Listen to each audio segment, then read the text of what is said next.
everybody. This is Bacon Cat. Bacon Cat is the bestest kitty in the entire world. And I know, like everyone's like, oh, I have the best daddy, or I have the best kitty, or whatever. No, Bacon Cat is literally the best cat on the planet. So I'm going to tell you a story about how I met Bacon. And so I was looking for a male orange tabby because they're my favorite, and their life expectancy is slightly higher than a lot of the other breeds. Stop being cranky, Bacon. Yeah. So I wanted to find a kitty. And I went to 3 shelters and I couldn't. Mr. Moose, you're just driving me nuts. There. Hi! There's cat hair in my face. So there wasn't any good cats, and I passed by several orange tabbies, but I did not see the love of my life. And so, I mean, if you can imagine, I was like, you know, I love cats. Like, if I had 50 million of them, that would be just fine with me. But for whatever reason, I had to find my kitten. And so I went to this really posh place. Like, they had movies in there with like squirrels chirping and like just TV of birds, and then they had cat condos and all of them. So every room had this. I don't know, like, that was crazy. I was just like, whoa. And I went to look, and I saw a kitten, and so I asked that person, what do you know about the cat? And he told me that cat's very skittish, she doesn't really like anybody.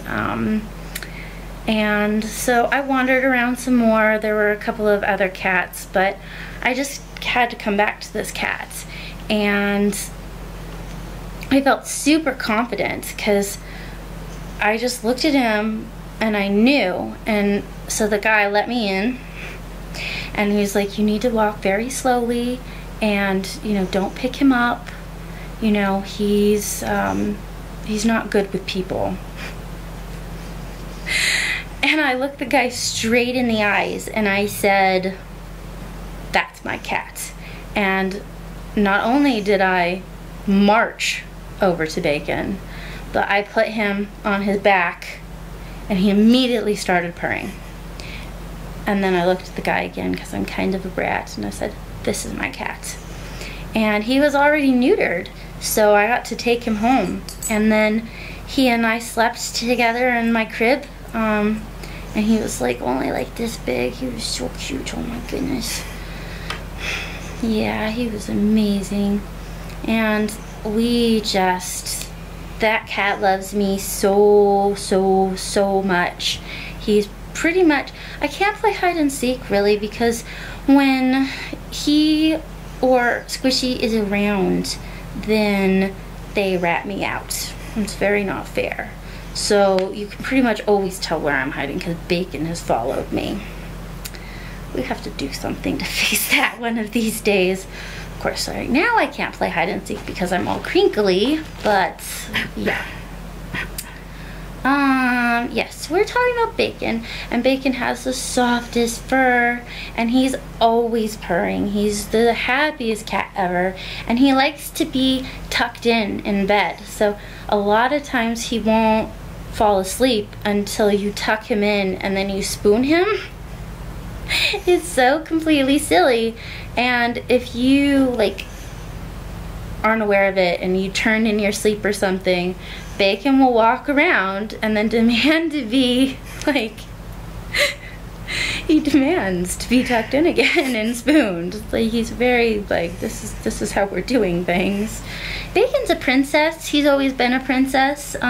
He's a boy, but his favorite color is pink, and he knows how to fly.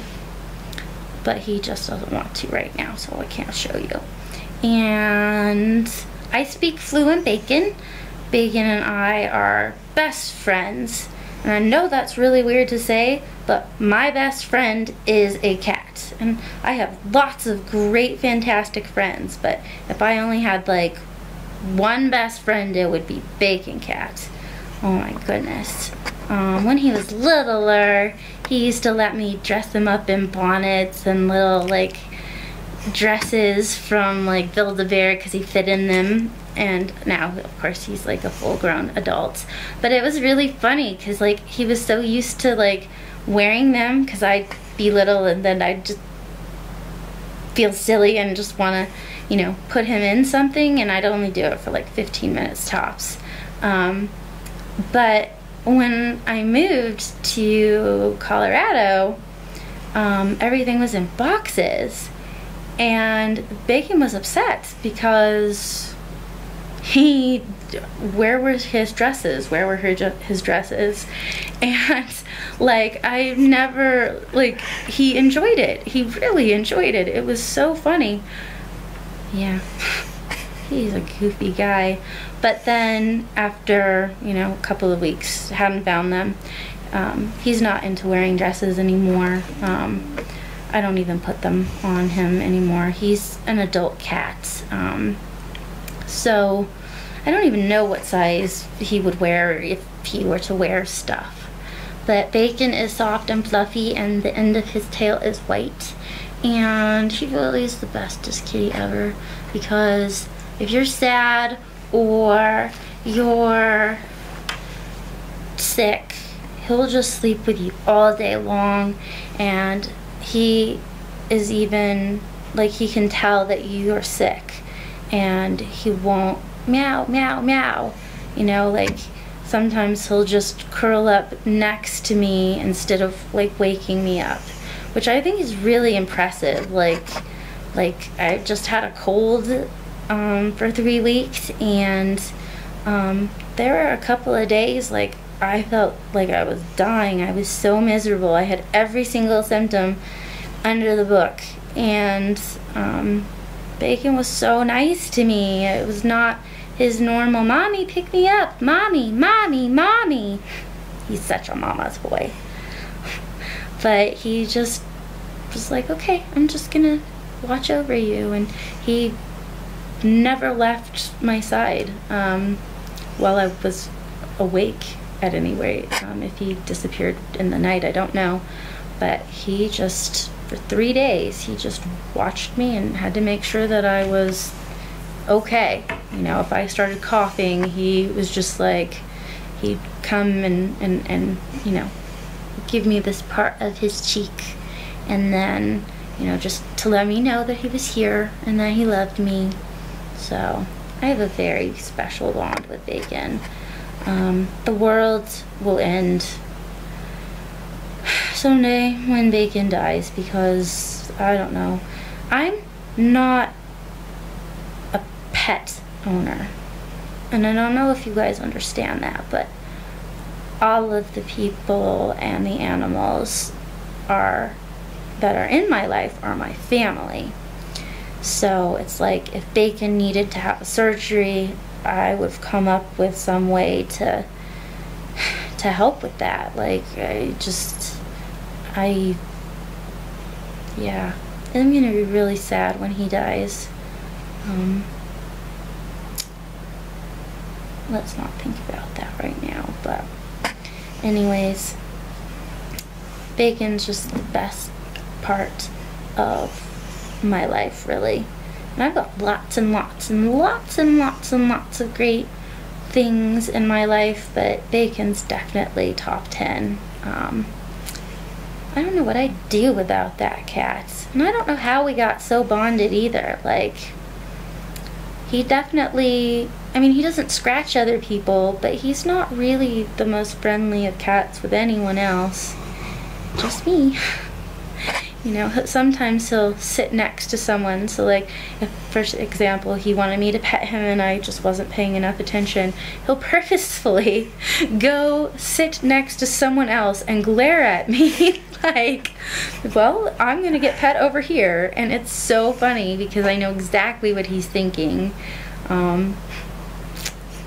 Gosh, that cat is just so funny. Although I have to tell you, I sort of at one point in my life questioned whether he was smart or retarded, because in the house that I had, in the apartment we had in San Francisco, we had an extra mattress because I had just gotten in this relationship, and so we had this this mattress, and then we put the couch, so it was just sort of tucked with the mattress.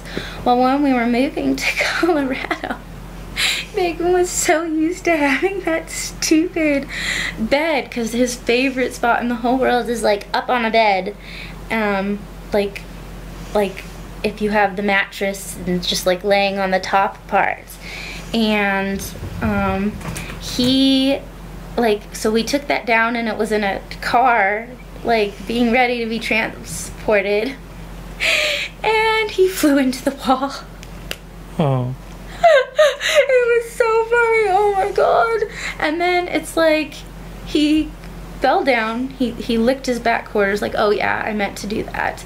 And then not 5 minutes later, he did it again just to see if it was really not there. I was like, oh my god, if I had video cameras. I didn't have any video cameras back then. Oh my god, I would have loved to have gotten that. I mean, it was just so funny. Like, that cat is hilarious.